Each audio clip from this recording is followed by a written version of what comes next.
নমস্কার বন্ধুরা, ভ্রমণের চ্যানেলে আপনাদের সবাইকে স্বাগত জানাই। আজ আমি বানাবো সয়াবিনের কাবাব। চলুন বন্ধুরা তাড়াতাড়ি দেখে নিই। প্রথমে ফুটন্ত গরম জলে সয়াবিনকে 30 মিনিটের জন্য ভিজিয়ে রেখে দেব। 30 মিনিট হয়ে গেলে সয়াবিন থেকে জল বার করে মিক্সি জারেতে গ্রাইন্ড করে নেব। মিক্সিতে পেঁয়াজ, কাঁচা লঙ্কা, আদা, ধনেপাতা দিয়ে একটু গোটা গোটা থাকবে সেই রকমভাবে মিক্সি করে নেব।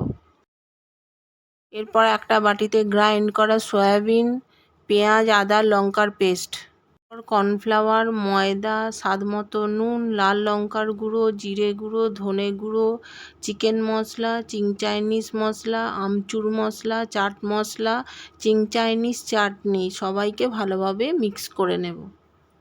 1 চামচ সর্ষের তেল দিয়ে আরও একবার মিশিয়ে নেব। এরপর একে একে কাবাবগুলো বানিয়ে নেব।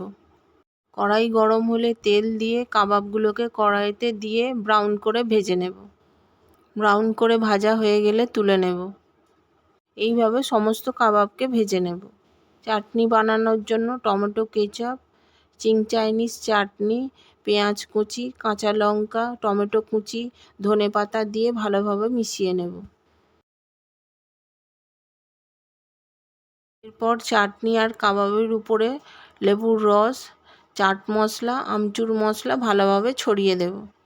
বন্ধুরা এইভাবে বানান আর আমাকে কমেন্ট করুন কেমন হলো। লাইক, শেয়ার, সাবস্ক্রাইব করতে ভুলবেন না। আবার দেখা হবে নতুন কোনো রেসিপির সাথে। ততক্ষণ ভালো থাকুন, সুস্থ থাকুন।